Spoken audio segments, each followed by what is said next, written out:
So I waited until the assigned time and took my crew up there.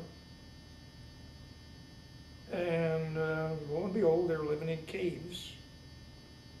And I can't for the life of me remember how you got, they must have had steps hewn into the granite. I don't remember how, but I was on the second floor, along with, no, I was on the third floor. Mao, the bottom was supply offices and storage and the like. And then Mao and Joe and Lai, they had their caves, private caves on the second floor, nice size, and then they had a conference room in between. You wouldn't believe they could do all this with caves. And then I was on the third floor, temporary quarters for visiting big shots, I guess. Me 21-year-old. Anyway, so we spent about 4 days there, and I had all my meals, and they had a dining room for the upper echelon, Mao and Joe and Lai, and their senior members of their staff. And they'd probably feed about 30 people or so in this dining room, and my crew and I would eat there with them. And you know, we were right at the Mao's table, and for the top guys were this way. And then they had 3 tables coming down, and I was sitting at pretty close to Mao with I guess a seat of honor or something. And it's where I could see him, you know, real close, and how green his teeth were.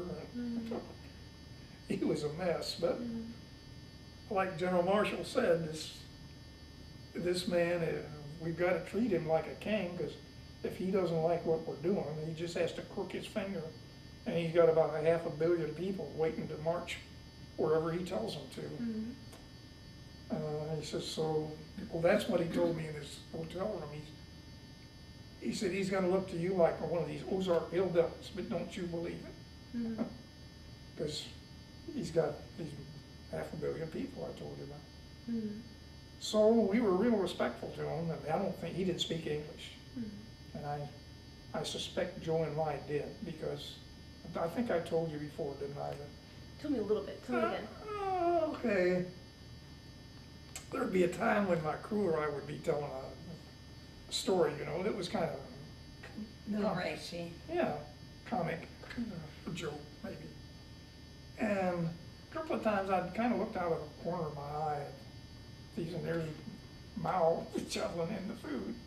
And Joe and Lai would be sitting there kind of looking down at us with a smile on his face. And I don't have any proof, and I'd sure like to find, I can never, maybe you can find out for me in your libraries, whether he ever did speak English. At least back then, he didn't want us to know about it, I'm sure. Yeah, I don't know. You know, because It's probably taboo. he could listen in on and get some juicy Yeah. stuff. But we never, you know, we didn't have anything juicy to tell him. Yeah. But I swear, dirty just story. from the smile on his face, that he could tell what we were talking about, and it wasn't because I looked so, you know. Although there was one kind of interesting thing that I found out later that gave me a little fibrillation.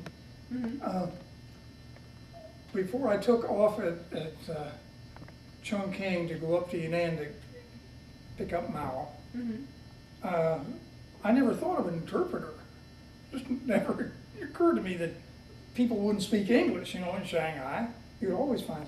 So I had my crew, and they came out and introduced this fella to me. He looked like he was in his early 40s maybe. And they said, now I can't remember this guy's name, but I'm going to call him Liang, Chinese. They said he will be your interpreter. So great. Why didn't I think of that, you know? So we all headed up there, and Liang did our interpreting. And he will come in the story a few minutes later.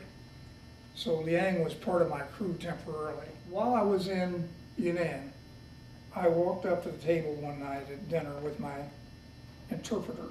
And I knew, Marshall had convinced me, this guy's a big shot. It didn't mean that much to me. To me, he was just a Chinese in a robe, and I knew he was important. But anyway, I thought, this guy might be important enough. you never heard of a short snorter bill, did you? You used to get signatures in the military, or, yeah, Autographs. signatures of friends or luminaries you had met. And once you, as you got more, you'd scotch tape them all together and maybe get a long string. So I had this one, like 5,000 yuan note, it was worth maybe $5. I took it up to the table and had my interpreter ask Mao Tze-Tung if he would put his Chinese chop on there, or characters, you know, sign his name. And he nodded yes, and he did it. And did I tell you, did I get Joe and Lai on Yes, this? you did. I got Joe and Lai to sign on the same bill. And that was great. Anything I did was through the interpreter. I just told him, you know, he knew what day the peace talks were, and I had the interpreter tell him what time of day we would be taking off. And that was about all I had to do. I just wait around for 3 or 4 days Take them so back. that hopefully he would get the impression that I was safe to fly with. And apparently he did, because everything came off just on schedule. The thing was, when I showed up for takeoff this morning to carry the people down there, some of these guys, they weren't allowed to bring their wives. They showed up with, this one guy had, with crates of, this one guy had a crate with a couple of chickens in it. And well, more than one guy had chickens. One had a chicken with a noose around its neck. One had a little pig, baby pig, on a leash. And so I got to look at this, and I said, I called my interpreter Liang over, and I said, you're going to have to explain to these people, we aren't taking any loose animals on this airplane. I said, now if they can put them in crates and restrain them, okay, as long as we got room. But I don't want them loose so they can fly around if, you know, if we get into bad weather or something. So I'll be darned, this guy with a pig, I said, I'm going to be taking off in 30 minutes. Now, if these people can take their animals back and put them in some kind of container, I'll take them, otherwise forget it. Well, this guy I never saw the guy with the chickens, but the guy with the pig came back in a crate, and I told him he had to sit on that crate the whole flight.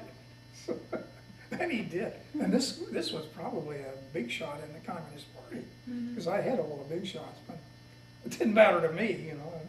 It wasn't safe to fly with animals flying, chickens flying around the airplane. So, that was it. We flew down, and it was uneventful.